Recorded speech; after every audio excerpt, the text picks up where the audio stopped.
why would I Thank you, Jesus. drop you? Yeah. And then there would be, if that was the case also, there We'd would all no be need for unadopted. repentance. Yes, There would no need for him to even give us repentance or forgiveness. Right. If it was the case that once you messed up, you out, there is no repentance in that Exactly. that Right. statement. But they You use know? that. So I There told is him, I no said, faith- you know, I there said, is no- if you get into a men's Bible study and, you know, if that gets to your ears, you must know where they're getting that from. And that you got to get a concordance to make sure you don't get caught up into the apostate.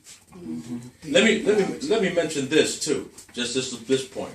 Let's make this point. We couldn't do anything to achieve our salvation. We can't do anything. Absolutely nothing. And it is sort of a negative pride thing to say I can lose it. It's pride on the negative end. That somehow I could do something. It's still involving our effort in it. Because to say, well, I got to keep it. No, you ain't got to keep it, you're being kept. Yes, sir. Yeah. That's why once you are the child of God, that's why you are the child of God. That's why a carnal Christian has a very difficult time. Well, the word says it. Once you he get- has you in his hand, no man Yeah. can pluck you up. But You how can't many pluck yourself how many out of people God. hear that and still? Yes. But the key here, forgive it. Because the third point I want to mention is this. This is the third point. Christ is Passover. He is atonement. And the point I was making is this, is that when you've been elevated, when you've achieved this, when you've been delivered from bondage to sin, the devil don't have power over you anymore.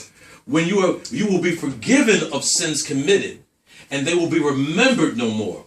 Why are you going to want to go back to a place where you're okay? I'll let you cover them. I'll cover them. It's crazy. You want to live where they're being covered when God has removed them? That's why I said, why? I ain't going to celebrate no atonement. I'm not atoning. I've been forgiven. Yes. I've been forgiven. Christ atoned. He paid the debt. Now here's the thing. That word propitiation, in the first letter of John chapter 2, verse 1 and 2, it says, and he does say this, verse 1, my little children, I write these things unto you that you sin not. But, and he could have said if and when. But when. Any man sins, he has an advocate, a mediator, go-between. Okay. Don't get it twisted, Roman Catholics. It's not Mary. She's not the co-mediatrix, co-redemptrix. There's one God and one mediator.